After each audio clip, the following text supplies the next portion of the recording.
Good evening, everyone, and welcome to Mindverse. Thank you for finding the time and visiting today's webinar.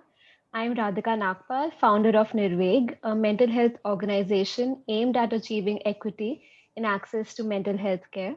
We collectively work with underprivileged communities and psychologists by creating awareness, imparting trainings, and short term courses. Through our latest initiative, the Mindverse series, we collaborate with leading figures in the mental health space, such as our speaker today, and connect them with budding psychologists to further equip them in skills and knowledge needed to traverse their careers. In the coming few months, we shall be rolling out some unique initiatives as well. So if you wish to stay updated on those, you may follow us on our social media handles, which I am linking in the chat box. And you can also check out our website, which I have linked as well. We are very happy to have you all with us today in our sixth session of the Mindverse series. The topic being a sexuality educator in India. Please know that we shall be taking questions at the end of the session. And now, before I introduce the topic, I would like to welcome our speaker, Ms. Niyati Shah. She is a certified sex educator, counselor, TEDx speaker, author, and an intimacy coach. We're honored and excited to have you here, Niyati. Thank you so much, Radhika. It's a honor and a pleasure to come and speak to professionals who are fighting the taboo and standing strong for the cause. So thank you so much for inviting me here.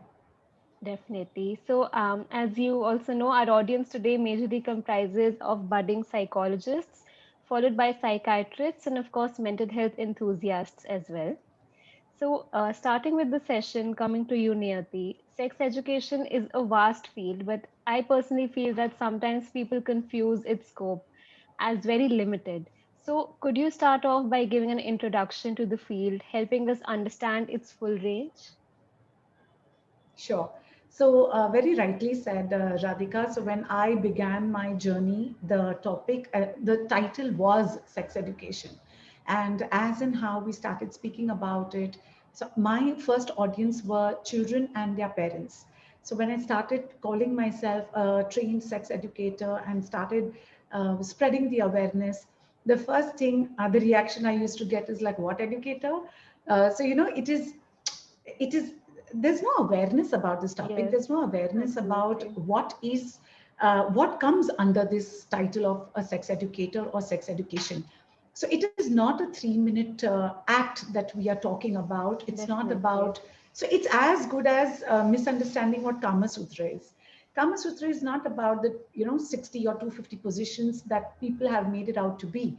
There's Mm. so much of depth of understanding. There's psychology, there's behavior, there's desires, there's there's likes and not likes, dislikes also.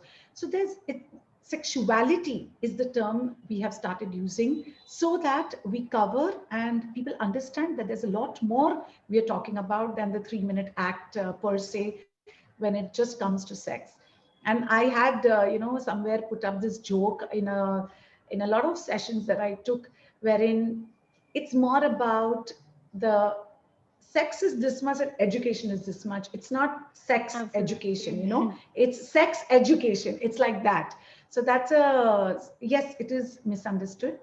And I think now in today's times, everybody is realizing, and sexuality means a lot of things which comes under the act of sex, we being sexual human beings. So whether it's our reproductive system, whether it's our fantasies, whether it's our relationships, whether it's understanding how hormones work around us, our emotional well-being also when it comes to sex and sexuality, safety also comes under sexuality. So Definitely. all of that together makes sexuality education and not just sex.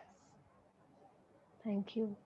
So, because as you also said, this is such a taboo topic even now in India. Could you reflect on your journey and share with us how you came to enter this field? Sure. So it all began with this promise that I had made to my unborn first child. you know how new mothers can be all anticipation and making, you know, you want to be the best and you Yes. want to give the best to your child. So in that process, I somewhere knew that I want to be that support to my child. I may not have all the answers, but I will be that parent where my child can come and ask me anything in the world. And I will be able to, whether I know it, whether I have the knowledge of it or not, but I will be able to go back to my child with some replies, some answers, and I'll educate myself accordingly. So 6 years went by, and I think I was doing a pretty good job. My son was an obedient kid and all of that. But somewhere, this topic of sex education, I tumbled upon that topic when Ishan is my firstborn. He's 17 now. And in his school, when he was 6 years of age, a doctor came in to give a talk about sex education. And I was like, hello, I have no idea about this topic. And what are you talking about? And when he emphasized upon all the problems we have as an adult, it dawned upon me. So obviously, I was 8 years married by then. So it dawned upon me there is so much we don't know about ourselves, about our Absolutely. partners, and now about our children. And in that process, when he concluded the session with child sexual abuse, that is where all my antennas were up, because I was touched as a child when I was about 9, 10 years of age. And I was touched by not a stranger, but somebody from my family. So that is where it gave me goosebumps that it happened to me. How could I miss out, and how could I not Absolutely. educate my child into this topic? And I started digging in. I started educating myself because I didn't want to simply read articles over the internet, or, you know, and there were no books particularly available at that point in time. Yeah. So I started with this small course the same doctor was providing, and I started getting deeper into the subject. So when you want to, you know, educate your child, what I realized is I needed to be prepared as an adult to begin with. So I cannot talk about sex and sexuality to my child if I am not comfortable in that topic. And I Absolutely. realized that I was pretty okay. There were certain things I was not prepared. There were certain hesitations I had as a person, as an individual. So I started breaking my fears, you know, facing my taboos, my hesitations. And that's where I realized what deep work is involved if you want to be that parent, even forget the career. That time I was not even thinking about a career, just to be that parent. And I realized that there are so many friends and family and cousins who also are struggling with this topic. So the more I Yeah. spoke about it in my friends and family, the more I understood that it's the need of the hour, and we parents are not talking about this topic to our children. So I took it up upon me and I started talk. And with that course, I did get a certification of trained Yes. sex educator. And I started getting into taking smaller workshops for parents and then children, because parents didn't know how to talk. They understood that it's the need, but they were like, we don't know, you do it. And I Yes. was more than happy. Like, I don't want that opportunity to be lost where I tell the parents, no, no, come, I will teach you and then you go teach. I said, it's okay. Get the children to me. Let me introduce the topic. You sit behind and hear me out. Learn what I am Right. doing, take it back at home, and continue doing what I did. But then also later we realized that children were growing, and then there were other topics they needed to learn and they were curious Yes. about. So the journey continued, and Mm. I dwelled into other topics and kept educating myself, kept empowering myself into this topic. And it was all self learning, because very, very unfortunately, we don't have any solid degree Yes. from the government Mm. or any institute who can give us, you know, the title of sexuality Absolutely. educators. So it's a lot of Mm. personal work that I had put in. My mentors refused that there was anything further that they could help me with. And then I fell upon, you know, I met other brilliant doctors who started mentoring me, started giving me advices, and I took each and every advice very, very seriously, went behind it, and here I am today. It's been a journey of 10 years already, and it's it's been challenging, but I've seen a huge Definitely. difference in what I started 10 years back. Mhm. So yeah. Definitely That's how it sounds all like began. a wonderful journey. And I think knowing the field that it exists how in India, I'm sure you must have faced a lot of challenges coming up to this position where you are now. I had lot of well-wishers, for that matter, who told me that Yes, Niyati, absolutely. sex educator title won't work for you. You will have all the negative and wrong people coming to you. Change your title into a parenting coach or something safer, and then slide the topic. And I was like, that's not what I'm here for. And I know I have the potential to take the topic head on. And I'm not fighting with anybody. I'm not fighting against anything. I'm only here to educate and empower, and that was the focus. So as soon as somebody would come with your horns, towards me, like, how come and why? And I'm like, Mm. it's okay. You don't get it. It's okay. I'm okay. I'm doing my job. So it's okay. You don't have to get everything. Not that I was running away from them. I just chose Mm. not to be in that space. I just chose my space. And trust me, I have hardly had people who genuinely lashed back and put me in that muck or that dirt. Very, very few people. I can literally count them on my fingers where Mm. they attacked me, my character, who I am as a person. Literally very few in these 10 years. So not even 10 for that matter. But then I took it as a lesson. So if I am talking about a topic like sex education in a country which is so suppressed, am I not going to have this kind of reactions? Obviously, I'm going to have it. So, how do I stand when it is given to me was a test for myself? Yes. Do I deserve to be in this space? Do I have the patience to have all these questions come to me? Have me, judged? Am I taking that seriously, or am I still standing strong? So I'm still talking to you. So hopefully I'm good in this space Definitely. I've created. Yeah. Yeah, no, that sounds wonderful, and I'm sure very inspiring for everyone who wants to, move into a non-traditional career field. So, True, true. as we've talked about your journey, what do you think is the scope of being a sexuality educator in India now? I mean, you said that you got certified and there is no official degree as such as yet in India. So if any psychologists or anyone in general wants to enter this field, how can they go about it?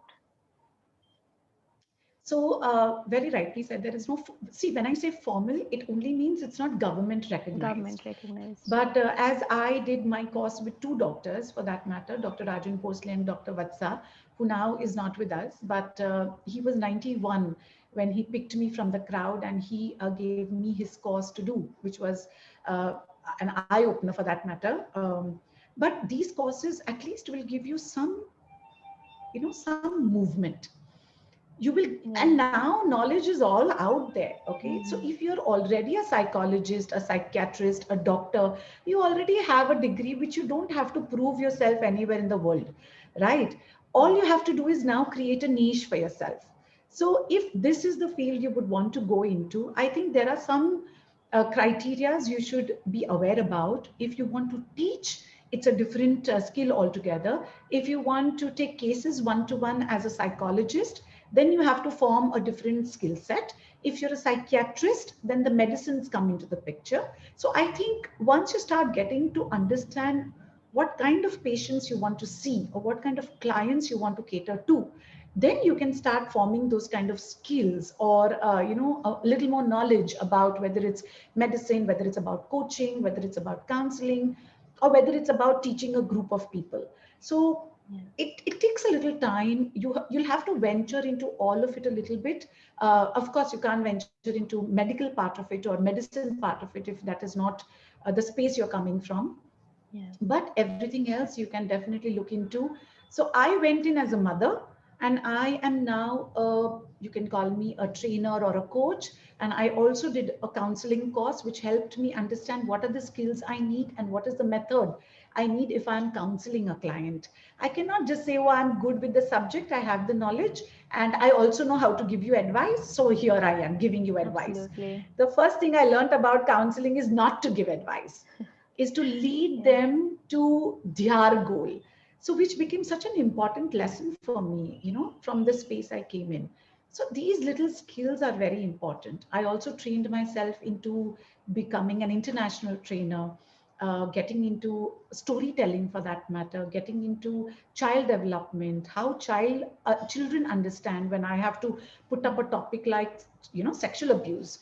So those are the Right. kind of skills you will have to develop once who's your audience and what is the medium you want to take. So in today's times, the mediums could be stand-up comedy, just to spread awareness, or it could be article writing, content writing. You can become a Yeah. blogger, a vlogger.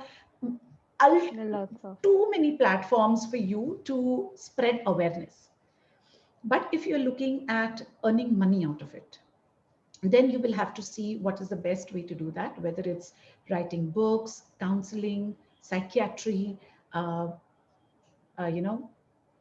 So these are a few ways. But Definitely. again, keeping in mind that there's not too many people who come for these kind of counseling. Yes. Being a There's still a lot of psychologist or a stigma. psychiatrist, yes. But because you all are in that professional field already, you will also figure out that when you are with a client, even if you're doing a relationship counseling, you will encounter that Mm-hmm. there is a void, or there is space, or there is a disconnect, even physically, even intimate, when Yes. they're being intimate with one another. Mm-hmm. So this knowledge will definitely help you bridge that gap also. So today, in today's times, lots and lots of psychologists and counselors bring that section of counseling back to me. That Niyati, you handle that. Baki hum dekh lete hain. You Mm-hmm. know, just because there's experience and there is a lot of training and learning for this subject.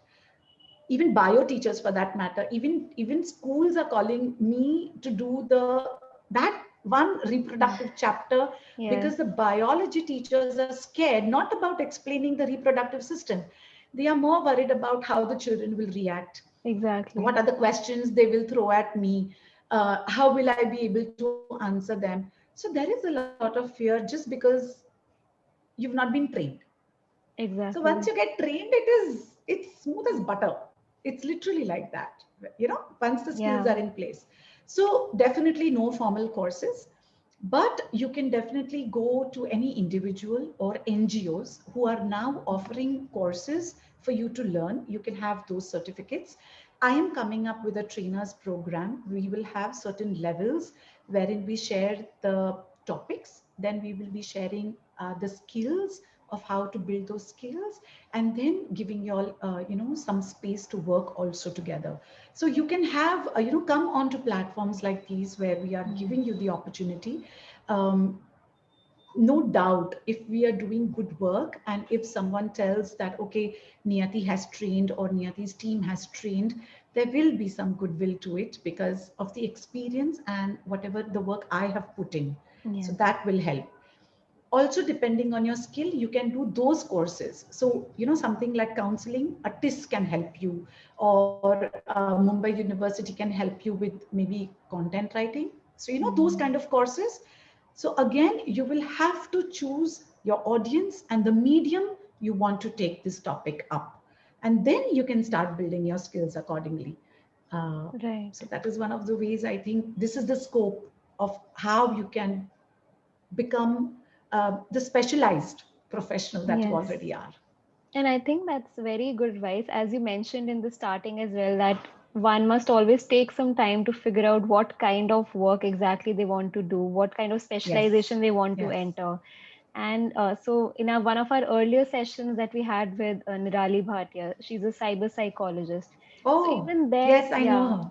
yeah. So even there, we discussed that there are a lot of applications within each field, especially in Yes, psychology. I feel that you just have to yes, move forward with the flow, see what you like, see what you don't, and slowly you're able to carve out your niche and excel in it, as you and Nirali and everyone we've talked to are actually.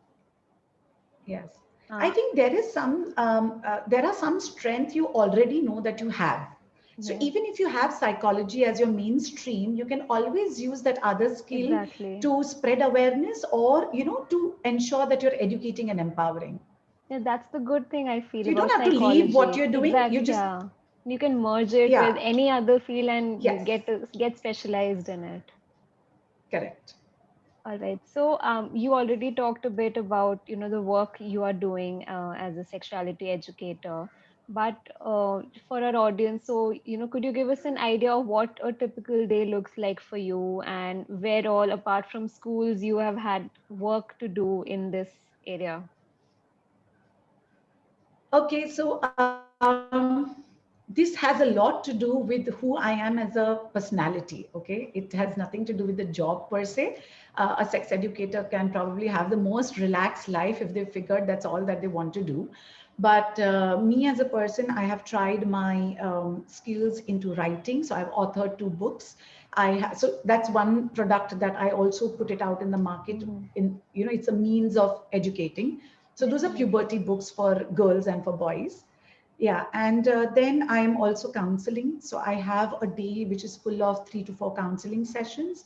Then I also have a lot of research that I'm still doing. So I have some time wherein I put in that time to read or listen. I'm more of an audio person. So I listen to audio books, and it may not Mhm. be all only for sex education. It could be for self Definitely. development, Yeah. it could be for psychology, it could be for mythology, which also has some connection, not some Yes. connection, it's all there also. So there's a lot of reading and a lot of research work which still goes on. Then I am also developing all the online courses now. So we've developed 4 courses already, some for children, some for parents. So all that I was working offline is now also converting into online, Online. which is giving me a bigger audience. More and more people can reach my courses. So people in Delhi, people from Calcutta who were earlier asking me to come there, and a few parents, sometimes it's not logically makes sense to travel and then make them Yes. pay that kind of money. So now it's become so much easier where they can get that basic information, basic skills that they want as parents. So they take those courses. Educating myself to Yeah, become an that's online wonderful. person also was a big deal. Yes. So you will also say, so there's social media, another thing which is right now on my mind completely. So I've collaborated with somebody who helps me now with the social media. So she comes and tells me, Niyati, now you'll have to do reels. And I said, listen, that's all I can do. I probably can't dance the way the other influencers do. I may be fun Yes. in my own space, but in Yeah. front of the camera, I feel silly. That's not how I want sex education to be seen. That's not the Yes. casual essence I want to give to it. So now we are figuring out how to do that. So there's a lot of work that goes into it's a typical 16-hour day that Yeah. I see that I put in. And then, of course, I have my 2 lovely children.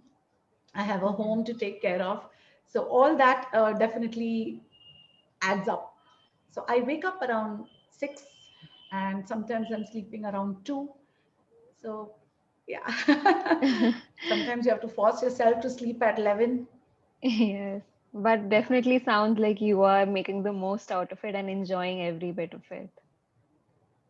So Radhika, there's one point I would like to make.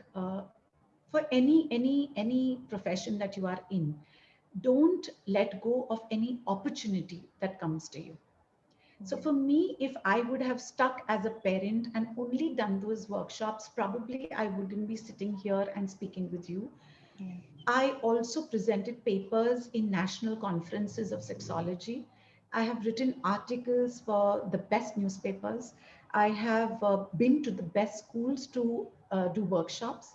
With the experience I have had in all aspects of training, I also sometimes consult other, so there was a podcast that was being made. So the content was there to review, the essence was there to see whether it's being put correctly or no. So there are loads and loads of opportunities that will come to Definitely. you when you're good at your work. So having only the bookish knowledge won't work in today's True. times. You have to be an overall person, and then you see how you'll shine. And that's very inspirational, actually. So, okay, now we discussed that how, one can enter into the field. And as you said that you already have a few courses, which I mean, it really sounds interesting to me. I personally would like to check them out myself. Moving Sure. on, so what is the demand there in terms of internships or jobs? I mean, is it as, I mean, when In we the field of compare it psychology, or in the field of sex education, so when we compare it with a typical counseling job, so how would you compare the two and, to give an idea that, okay, what are your opportunities in terms of earning specifically? so there are two ways to do it. For anybody who wants to assist first, to have a feel of the whole field or the skill. So, it could be an internship with a doctor. It could be like, okay, let me write your journals or let me write your book if that is the skill you're looking for. It could be an internship with an NGO who constantly have the need for people to volunteer for them. But people like me who work on an individual capacity, sometimes we want to have a team of certain skills. Sometimes we just need researchers. Sometimes we need trainers who can take workshops with children. Sometimes we need content writers who would love to come and do some jobs with us. Most of the time they come for the um, learning part of it. So the payment could be there or could not be there. So if the payment is there, they do come with certain skills already that they're Yeah. confident about. But if they want to come and learn, then there is a different setup, you know. So it all depends on what are you looking for? Are you looking for experience? Are you looking for just to observe? Are you looking to earn out of it? So that the skill you already have. So depending on that, some internships are open, some internships, you know. So there are doctors who refused me when I was asking, like, I would like to observe, because there was nobody 10 years back who was doing this as an educator, where I could attend workshops and I could see how they are doing it. So I attended workshops which were for personality development or which was for corporates, just to see what a trainer looks like, what is the body language, how do they do it, how do they speak, why are they moving from one end of the stage to the other end of the stage. So those were my observations, because nobody was there to teach me how a sex educator should be. At least now with the 10 years, I can tell you that this is how the parents will react when you say a word like this is what their question will be when you are talking about this topic. So all that now brings into one package. But internship will all depend on what skill you already have or whether you are now developing. But yeah, I think it shouldn't be a problem if you're clear about what you are looking for. Right. So, as you said that there are some courses internationally as well. So, I mean, I'm just thinking. So, for example, someone who is a counselor here and they want to go for a more, more structured course, maybe something like a master's abroad. So, I mean, could you give us an idea of what courses exist abroad? What are the best ones, and how can one from India get into them? So I think one, because you all are already professionals from psychiatry and psychology, for them specifically, there is an organization called ASECT. I'm sure most of them have heard about it. So I Yes. can probably put in the link over here, and that kind of takes you to another level altogether with an international degree.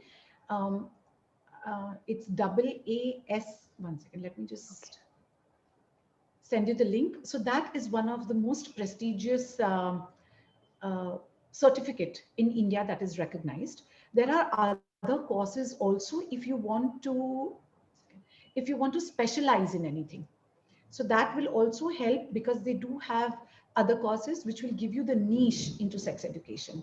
Planned Parenthood, I'm not very sure currently what is the scenario about giving out courses. But then there are a lot of other courses, especially available for the psychologists, psychiatrists, doctors. But people like me who do not have a psychology background or a doctorate background, it Yes. becomes very difficult to enter into these kind of organizations. But then there are individuals like me, how I am offering in India. There are some who are offering online courses and you can take their Mm. courses.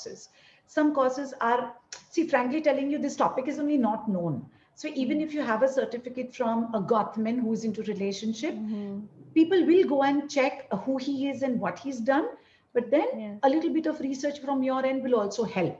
That does this person already have a following? Does this person, how True. many years of experience he or she has? And then you can take their courses. Coursera has some just for information.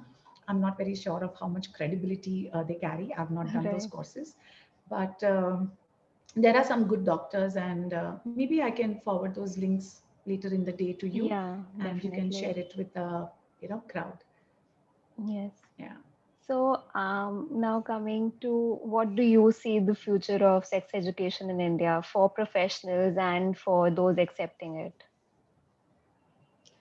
So, when I began, the intention was only to make sure that children had the information before they reach their milestones, so that they are more comfortable going through those changes and those phases. Yes. And the second was especially for the child sexual abuse, to protect them from Mhm. there. Now, in the current trend, after 10 years that I see, I think our role as sex educators is even more crucial because of the exposure that children have.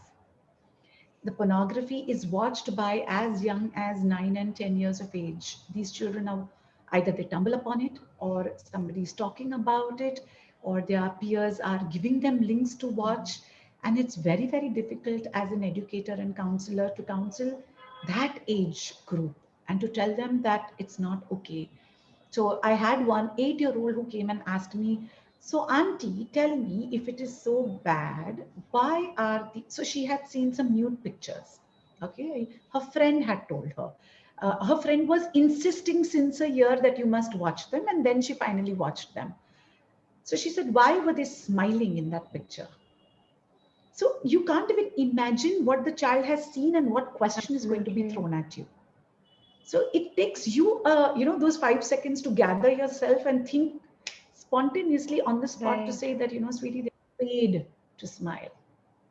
Maybe they did not do it out of their free will, but they were paid. And, everybody has to earn money. And somehow these people Mhm. chose this way to earn money. But do you think, and then you go ahead and, you talk Yeah. to the child. Right. So I think it's become even more important, and the scope is high.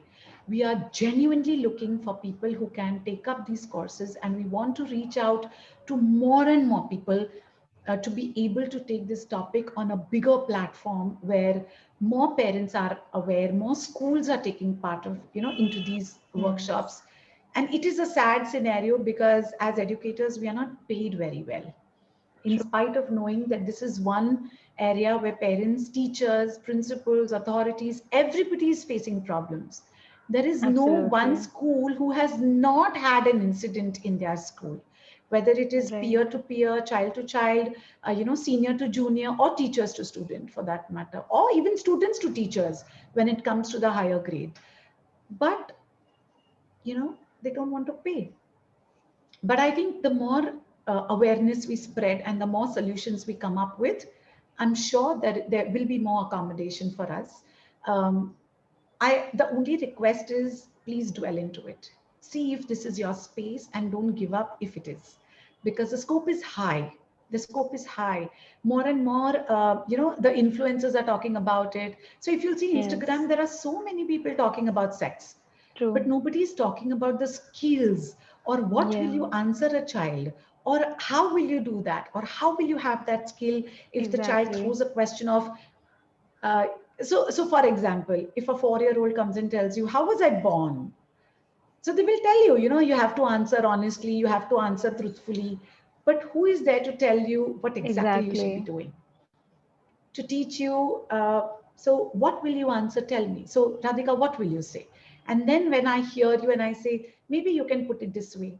Maybe you don't have to think about sex because a 4-year-old is not asking you a sexual question. All you Definitely. have to say is probably you came from a special bag in mama's tummy, which is called the uterus. That's it. That's all a 4-year old is looking for. You don't have Right. to think of how will I explain sexual intercourse, how will I explain the egg and the sperm, start talking about the birds and the bees. You don't have to do all that. It's a simple one liner. So those are Yeah. the, just explore, the topic, and there's a Yeah, lot and to I learn think this and is there's a one lot of great point scope you to it. raised, that a lot of people are now talking about it, but it's all in the context of adults, I feel, who already know about it. No one is Yes. talking about what Yeah. age you should start at or how you Yeah. should convey that information, which is the most True. important. So, one Yeah. question I Very have few. been Very few are doing personally, that. Yeah, one question I've been personally wondering. So I remember when we were back in school, whenever we were given any, educative classes on sex education, we were divided into groups in girls and boys. So is that still the norm, or maybe it's changed in the workshops you've given? So initially, when you're a very new sex educator and you know that it is important for girls to know about boys and boys to know about girls, you want to take the session together. So I would, but what you realize later is that they're not listening to you. They are watching the other gender of how they are Mm, reacting. They are feeling shy. They are mm, feeling embarrassed. They don't want to question you. They don't want to participate. So what we started doing, like what I started doing, I said, if it is your first lecture in your school or if the child is attending for the first time, let me only talk to one gender. My agenda okay. is not to force them into becoming Yeah. comfortable. So let me begin where they are comfortable, then bring them together. So the book also that I have authored, just to give you a very quick so this is one of the boys book that has we've authored. So in the boys book, the whole we've covered what is their journey, what do they need to look into, and then there is a section called speaking of girls. Mm, So in the boy book, we have included the section of the girls where they get a synopsis, a little bit of understanding that it's not only me who's going through all of this. Girls yes. in their own way are also going through it. So if the child has read the book or attended a session before and they already know a little bit about it, then get them together. So teenage is where we get them together, where they also want the others to understand them. So that's a more comfortable space for most of the groups. But yes, if from the young age you begin to talk to them Mm, together, especially the pre-primary, wherein you are teaching about safe touch, unsafe touch, girl parts, boy parts, there is a chart, you are exposing both together, then you can continue doing the same for the other topics also. But if they've not, then you'll have to be a little careful mm, with the older children. that's wonderful. Um, all right. I think so. Yeah. Before we move on to Q&A, if you would like to share one or two, interesting experiences that you've had in your journey so far. Uh, I think so. There was one most challenging, I would say, the question. So what we do, so I do, what I do is when I take a workshop, especially for the 11th and the 12th graders, I don't begin by telling them what I am going to cover. What I do is I ask their questions to me. I tell them in an umbrella that these are the topics that I am here Mm, for, and these are the topics I deal with. I can answer you about, and almost all the topics are out there in the open from the beginning. So I will tell them you can ask me about pornography, about masturbation, about sex, about relationship, about anything that you want, your sexual orientation or your gender or your reproductive system or periods or wet dreams. So all these terms are given to them. And I remember one of the colleges I was at, and I think he was a 12th grade student. And in that chit, I was asked, how do I get a chick in bed? And it took me like 5 seconds to gather myself. And I stared at the chit and I looked at the crowd, which was about, I think, 400 children together. Again, girls on one side, boys on one side. mm, And I said, one, I when you say how do I get a chick in bed, so somewhere I, being a girl, I can yes. even imagine if somebody spoke like this to me. So whoever has written this, let me tell you, you might think you are very smart and you're very cool, but if this is your attitude, you're never going to get a chick in bed. Yes. So I had to speak that language back to them. Mm, And then I took a couple of minutes to talk to the crowd that this is where you lack personality. This is why the chicks might come to you initially, but you'll never have a good relationship. You'll never be satisfied because constantly you're only focusing on the chicks in bed. The chicks will finally realize that you're not worth it. So when I started talking that language, the kids were now listening to me. So we began with that. And then there was a roar, and then there was so much of participation, and children mm, knew that I was speaking their language. Children knew that she means business. So sometimes, you just kind of like have to be there and talk to them as their mother. So that was one of the incident I'll never forget, where it took me 5 seconds to think like, what do I do with this? Usually they're very straightforward questions like, Yes. why is my period dark red, and why? Mm. So one of the this is very interesting. One of the very common questions I'm asked by these children, especially the ninth, 10th, 11th, 12th, is why does the society not get that sex is natural? And when I know what these age group is thinking or what their belief system is, and when I talk to the parents and I know their fears, I can literally see two ends of the pendulum. Right. One is extreme in believing that it's all okay and casual, and the other one is completely scared and terrified that my child might go anytime and have an affair or have a relationship. And what if, either they break their heart or they get pregnant or they have sex. So to get these two together is the task we have to, take. And I remember one parent also, one mother asking me, she had a 4-year-old child, okay? And we were doing a CSA, child sexual abuse workshop. And she's like, Niyati, I have a question. I said, okay. And she said, so after the session is over, and she said, Niyati, I have a 4-year-old daughter, and please teach me, how do I tell her to sit properly? Now, here only all my antennas were up, and I was like, why do you have to tell your daughter to sit properly? And you can't do that, okay? As an educator, you Yeah. can't put that front out there. So I asked her, I said, what is your concern? And she goes like, she sits anyhow. I said, I understand that, but what is your fear? She's like, she should not sit like that. I'm scared for her. I said, get it. So what is the fear? So here, what I am understanding is the parent herself is not clear of Yes. what is my fear to begin with. I Right. only want my daughter not to sit like that, but why? Because today's children are going to ask you the question, why? Exactly. And that's where we lack. We don't have answers for why, because we don't think. That's it. Aisa kuch nahi hai ki you don't Mm. know. It's just that you've not put your thought into it. So when I Right. asked the parent that, what is your fear, what will happen if she sits straight, then she went on to say that I have a servant in the house. I said, okay, so is it a possibility that you fire the servant and hire a maid? So, like, the gender was a problem, Yes. the sex was the problem. She's like, no, this servant has been with us for last 20 years when my husband was a child, so he's not going anywhere. I said, okay, so what is the next solution? What else can be done so that her panties are not seen?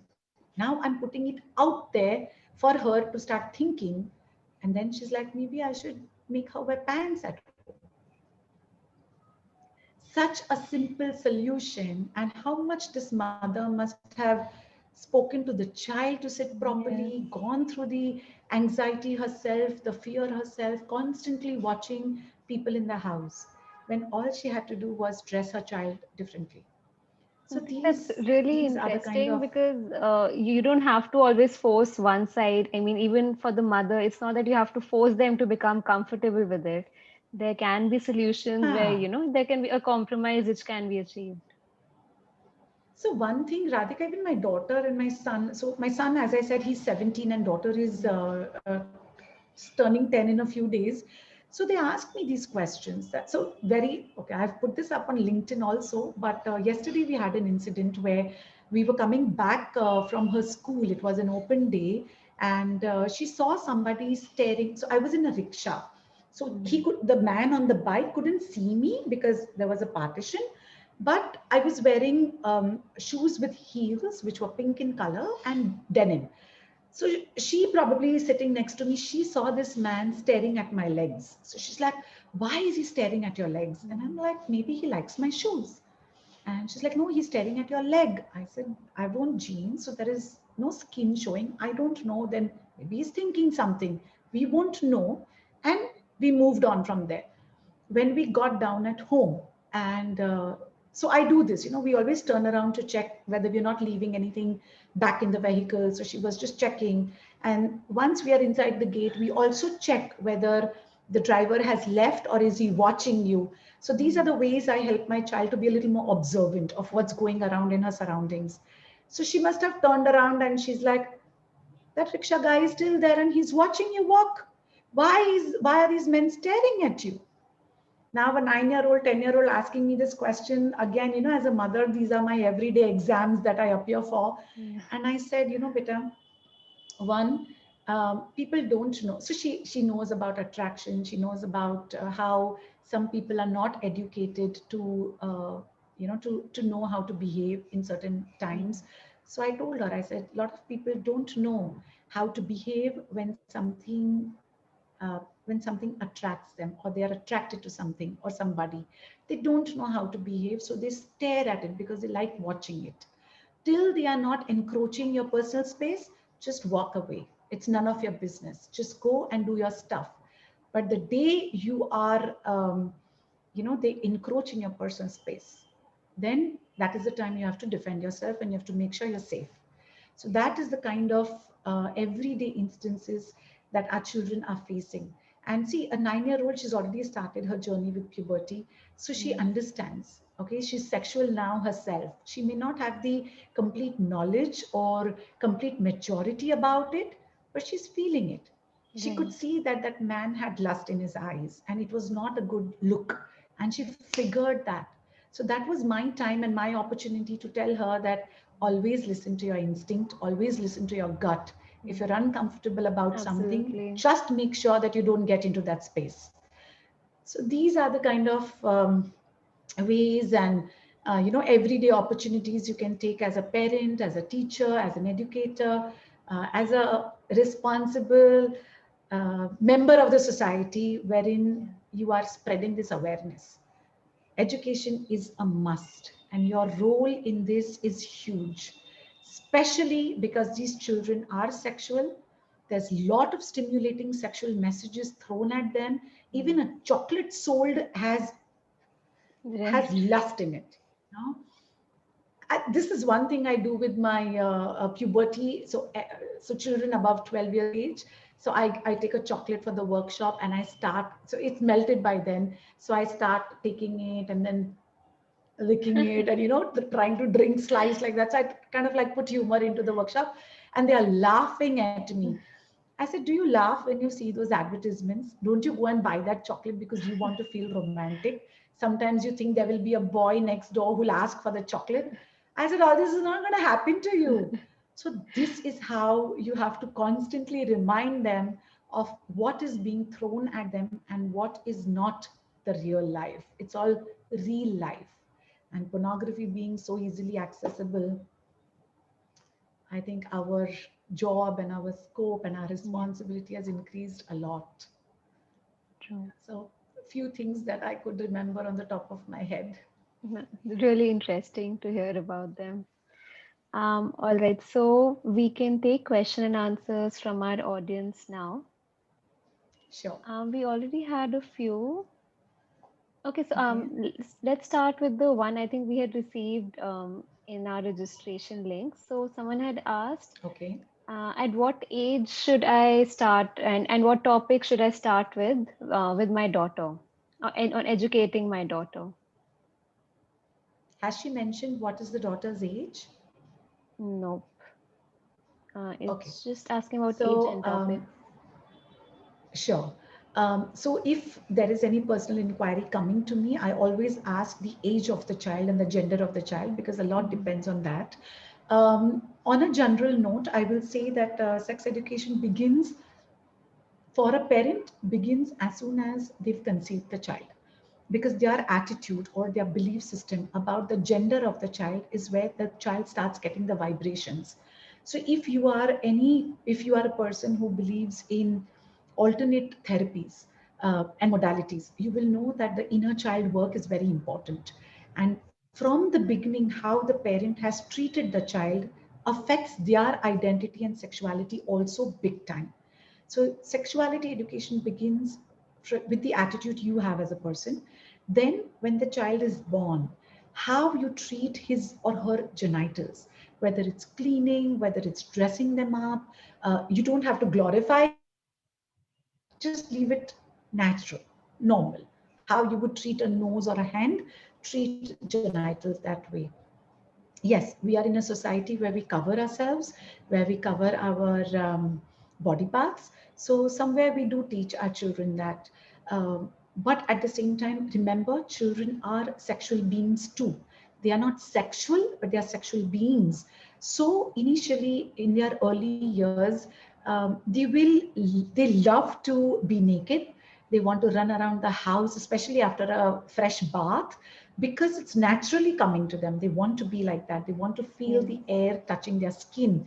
And that is a part of knowing yourself, knowing that you're a sexual being. It's very natural for most of us to feel that way. So allow children to be like that. You can start talking about safe and unsafe touch, about private parts, as soon as you start teaching any other body parts. So the day you start teaching body organs, so as soon as you start with the hair and the head and the forehead and the eyes and the nose and the mouth and the chin and the neck and the chest and the tummy, do not please jump to the thighs. Speak about the vulva and the penis also, and use these words, use correct names, and then go to thighs and knees and then whatever. So Mm. that is also something you make it a part of education. Then you start talking about safe and unsafe touch by the age of 5 and 6, I would say. In between, there will be some questions that are, thrown to you. Maybe they'll hold your pad and ask you, "What is this? What do you use?" So don't use the term "it's mama's diaper," because in the child's head, probably subconsciously, they're wondering, she's weaning me off the diaper and she's wearing a diaper herself. Yes. What sense does it make? So let them know, be honest in your education and let them know it's a sanitary pad. So they'll say, "How do you use it?" And then you can always tell them that once you are so and so age, I will tell you how I use it. Or even better, tell them that there are certain days in the month where mama has blood coming off her vulva and she needs to use this pad so that her clothes are not stained. Because a child that young does not have judgment, does not True. understand, not understand, I will say, does not see things as dirty, does not put pain into anything. So for them, any information coming to them, they just grasp it, they just take it in, they Mm. absorb it. So there is no hesitation or shame later on you have to deal with. So True. at that time, when you tell the child, it's a matter of aisa to hota hi hai. Hmm. Like how a potty comes out, susu comes out, blood also comes out, and make it normal for them. Yes. So that's one thing. Then how babies are born, how did I come into your tummy, how this auntie, how will the baby come out. So those are the kind of questions you will have to attend when your child is growing. Another thing is when they ask questions. So that is one. Sometimes when they comment, uh, you know then you teach them certain behaviors or certain things. And the most important is, do not talk about sexuality education once there is a problem. Talk Mm. about it before Before. they are reaching that milestone.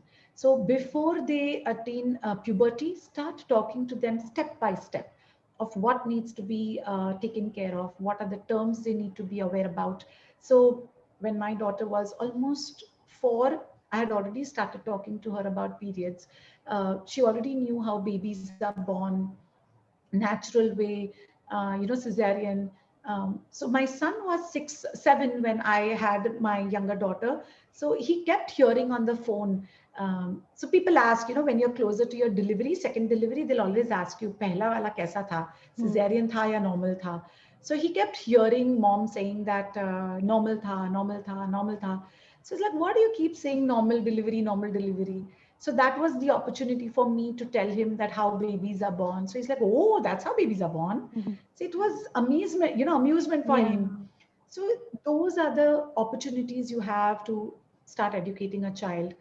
And then before they have puberty. So when she started realizing, my daughter started realizing that her breasts are popping out, that's when she started coming and asking me that, "Mama, what's happening?" Of course, she knew that her feet are growing, she will become taller and all of that. Now this was my opportunity to tell her she's developing breasts and it's going to take 2 years or 3 years for her breasts to develop, what can happen, what she needs to take care of. So she was very thrilled of wearing a bra, and she's like, "We'll go buy a bra." And I was like, "Yeah, I will go buy a bra." We got a sports bra for her. It was not even a sports bra. It was just like, एक jockey ka milta hai, which is a tighter slip. That's it. Mm-hmm. She figured bra is not something that she wants to wear right now because it's all tight and it doesn't let her feel good, and she wants to play. So the innocence is still intact, but Right. there is knowledge, there is awareness. That's it. From there, you can start talking about periods, because then that's the next milestone. Then you can start talking about pads and tampons. And so, depending on the age and the milestone your child is going to attain, start talking about relationships once your child is 12, 13 years of age. Talk about intercourse, talk about STDs, talk about contraceptives, and then the topic never ends. Then you want to talk to your grown children of how to have babies, and then how to be with your partner. And it's a never ending topic. Wonderful. All right. In the chat box, someone has asked, okay, I think this was when you had mentioned about your work routine. 16 hours is a lot. Is that the norm for everyone in the field? Oh, no, no, no, not at all, not at all. It's as I started with that only, that's my personality. I Yes. am a kind of person who just wants to do so much. And because I don't have anybody to look up to, there's a lot of self work that I need to do. So while I'm doing that, I'm also developing myself personally. So that's also some hours I need to put in. And then, of course, the rest of the 8 hours, a couple of hours are just not doing anything, or I'm dwelling into my hobbies. So something like, decorating bottles like these, or gardening is something Lovely. that I do. Children are there, home is there. So there's a lot of work, any which ways a woman goes Mm, through, but not 16 hours completely into professional. But yeah, there is a considerable amount. But that's a choice. That's a choice. definitely. All right. I've received one question in my personal chat box, and maybe this can be the last question for today. They've asked, like, how do you compare sex education in India and abroad? The difference is the culture. The difference is what are certain things which are normal for them and not normal for us. So if I wear shorts and I go into the market, I'm going to get eyes. Okay, I'm going to get the looks. But if it's a country like US or London or some cities like that, it's a normal way of dressing up for them. So you will see women who are heavy also wearing shorts and low cut, tops and t-shirts and blouses. But here, our culture has somewhere closed that out as an option, because what we see from sculptures and paintings and drawings, I don't think the women were hiding their breasts at all Yes. to begin with. Even lot many tribes today who are still not Right. adulterated with urbanization, they also are not covering themselves. Our kings and queens also had a way of Mm, dressing up. So I think in today's culture, what we are, because of the uh, somebody else's culture who took over and who brainwashed us, yes. we are not in the space where, people who we are dealing with can take what we do. So even though I may have the right to be who I want to be and wear what I want to wear, I think there is an amount of safety I am going to look into. So it's like, why Definitely. should you rob anything that I have? I can probably put all my jewelry out on the table, but you should not touch it because it's wrong. But we still put it in the safe Yes. because we know people will still do it any which ways. So Mm, if I'm worried about my safety, if I'm worried about my daughter's safety, somewhere I will tell her, either you learn how to defend yourself, learn your martial yes. art, be in place, then do what you want. Mm, Or people's judgment should not affect you, and then do what you want. So similarly, when it comes to sex education abroad, parents are still finding it difficult of how to mm, answer children when it comes to sex education, how to teach them the right way of educating on sex and sexuality, for even that matter, love. Because relationship has become, see, young children model you, right? They watch you and they mm, learn. So whether it's cartoons, whether it's movies, whether it's songs, whether it's any kind of media, lip lock kissing, smooching has become a very open thing nowadays. yes. So sometimes they will be like, no, no, no, no, no, no, I don't like all this. Sometimes they will be like, even I want to kiss my friend. Some parents are kissing their children in urban cities nowadays as a sign of affection. And they tell their children that you should not kiss anybody but us. but somewhere the child is going to translate that, because you love me, you kiss me. I love my best Mm, friend, I can go and kiss my best friend. Somewhere what is happening is the normalization should not become so normal either, because lip to lip kiss does has a different effect on the physiology. right. It is the first sign of arousal, or the first contact where the arousal begins, the stages begin. True. So why would you want to confuse the children with Mm, parental feelings? And we already have a lot which our society does not approve of, when it comes to incest, or within the relatives, within the blood relation, there should be no sexual or romantic partnership. So yes. there are these certain things which are different from outside culture. uh, Otherwise, when it comes to sex educating the children, I think it's a global issue. They face the same things that we are facing, and we also don't have the dialect. We don't know. We don't have the skill of how we can teach our children about these things. Yeah. So that's the only difference we have. I think. All right. Thank you so much.